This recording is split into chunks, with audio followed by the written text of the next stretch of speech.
This is the instructor presentation portion of the copyright assignment.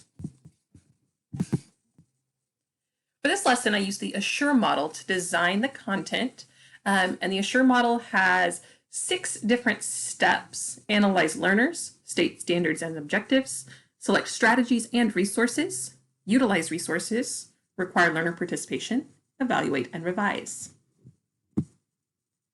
For analyze learners, I thought about the content that I wanted to teach and whom I wanted to teach it to. So for the general characteristics of my learners, I'm going to be teaching to first or second grade students. They'll be between 6 and 8 years old. They're digital natives, but they do not have a lot of instruction on copyright law. For specific entry competencies, no students have been explicitly taught about copyright law in the library at the point of this assignment. The students do understand how to identify the title and author of given works, as well as identify websites used to research. Now, for learning differences and needs, in this assignment, on-level and advanced students will present with the same needs, considering that this is brand new content. Reminders and guiding will be helpful as the teacher uses these concepts in the classroom. Struggling readers may need slower or more explicit instruction to be given or repeated upon closure of the lesson. Visuals will be helpful in explaining requirements. To guide the lesson, we need to state standards and objectives. I used a standard from the Texas School Library Standards. Strand 4, Dimension 6 says the library encourages students to use digital intellectual property responsibly, understand current copyright rules, make responsible online decisions, understand the significance of a digital identity, and use positive digital citizenship.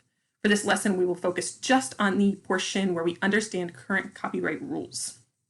As the librarian, it would be very important to remember that these students are young and that this is their first encounter with copyright law. It is expected that this content will be reiterated in later lessons and student expectations will increase over time. Select strategies and resources. Instructional strategies used in this lesson. First, in order to make this complex concept accessible for young students, I employed the use of a storyline to help guide this story in the student presentation. There are a few visuals included in the PowerPoint presentation, but in a real library situation, I anticipate the use of actual props and acted out examples to help students better understand copyright law. Resources. In order to engage young students, I would not use a strictly lecture-style lesson. I would have a set of materials available for students to work through the process for the duration of the lesson. Districts provide many resources that would be beneficial for this lesson, but will vary based on availability. Each group will need a recording sheet, a laptop or a Chromebook, some type of device, pencils, and access to available sites. Examples would be PebbleGo, BrainPop, Discovery Education, Myon, depending on what the district provides. To utilize resources, there's 5 P's. I went through all of them. First, I need to preview the resources. So look through the available resources at the campus. What is the district providing that all of our students will be able to access? And then based on those resources, selecting varying sites to model assignment for students. So students need to understand, based on their teachers' expectations, how to conduct internet research. So when looking at those resources, picking varying resources that they may look at and how we would analyze those to better understand copyright law. I need to prepare resources, so make sure that all students have access to the materials they will be required to use. It may be beneficial to have student logins on hand in case students need help during the lesson. This will lessen interruptions later. Prepare the environment. The library or other teaching environment should have tables set up for groups of 3 or 4 students.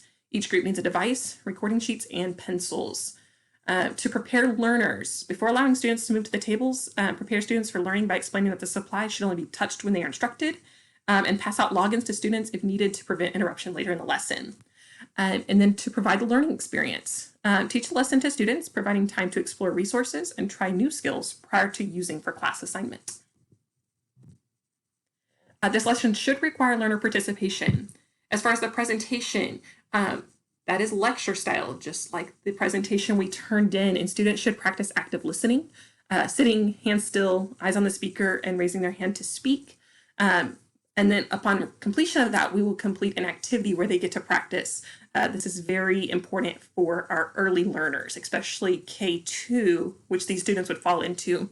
Upon completion of the lecture style presentation, students will work through librarian-led digital tutorials to practice accessing information using proper copyright practices.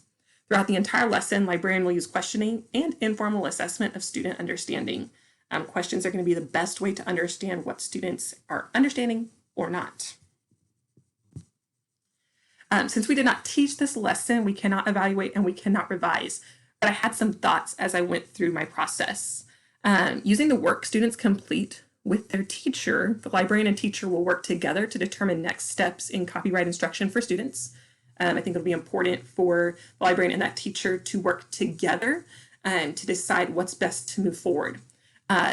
I created a rubric that's a little different than a standard rubric where you go across and circle the statement, especially with our early learners. This is a new type of rubric that I have been using, and it's a little more effective, especially when we're introducing a topic. This rubric format allows for more feedback for students rather than the traditional style, and this will be very effective for guiding students forward. So their goals are in the middle, and if they're very successful, we can write a note on the excellent work side. But if they need some more assistance or we need to make notes on something they need to work on, helpful tips is going to be a better place to put that information. But these goals are still very visual and there for students to see and understand. As far as revising, we can't do that, but I do anticipate that this lesson may be too heavy for first to second grade students. I think it may be more effective to break this lesson into 2 or 3 smaller lessons and incorporate more resources such as books or videos to help students better understand the complex concepts.